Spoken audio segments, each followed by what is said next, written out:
Electron is moving in a circular path under the influence of transverse magnetic field. Magnetic field की value दे रखा है 3.57 into 10⁻⁻2 tesla. The value of E by M is 1.6 into 10⁻11 दे रखा है ना, coulomb per kg. The frequency of revolution of the electron is.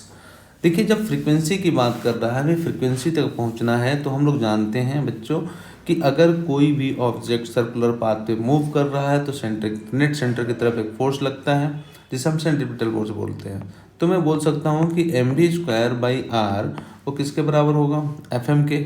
मैं ऐसा बोल दूँ. देखिए मैं इसको पहले फार्मुलेट कर लेता हूँ, है ना. अब देखिए यहाँ पे ये वैल्यू तो दिया हुआ है, ये सभी वैल्यू तो दे रखा है, b की वैल्यू और E/m की.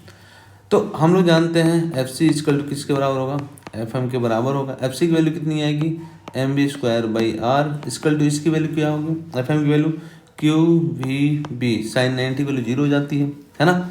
और यहाँ पे V से V एक कट गया और बचा क्या V/r equal to QB by कितना M, ये बचा. इसको थोड़ा और अच्छे से लिखा जाए तो मैं इसको और अच्छे से लिख सकता हूँ. देखिए क्या, इसको हम लोग और अच्छे से लिख सकते हैं V/r इक्वल टू कितना, Q को E दिखा दें, B बाई कितना M. अब देखें जरा समझे, इधर मैं लिख देता हूँ V इक्वल टू होता है R ओमेगा, ठीक है. ओमेगा इक्वल टू क्या होगा, V/r, ठीक है. इसको कैपिटल R लिख लेता हूँ, V/r. तो V/r की वैल्यू क्या लिखे, ओमेगा. तो हम लिख सकते हैं omega equal to E by कितना M. और अगर ओमेगा मुझे पता है तो ओमेगा की वैल्यू हम रख सकते हैं 2πf इक्वल टू कितना EB/m. ओमेगा इक्वल टू क्या होता है मेरे प्यारे बच्चों, ओमेगा इक्वल टू होता है 2πf. ओके, तो f की वैल्यू हो जाएगी कितनी, EB/2π और कितना m. तो E/m की वैल्यू तो दे रखा है.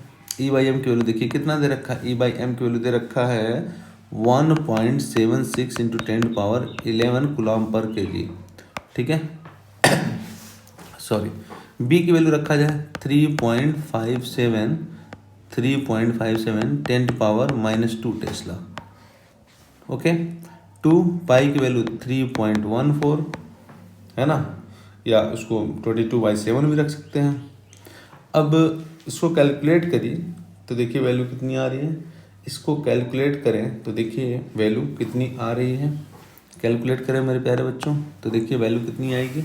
अप्रॉक्स वैल्यू भी निकाल सकते हैं इसमें, है ना. इसमें अप्रॉक्स वैल्यू हम लोग निकाल सकते हैं.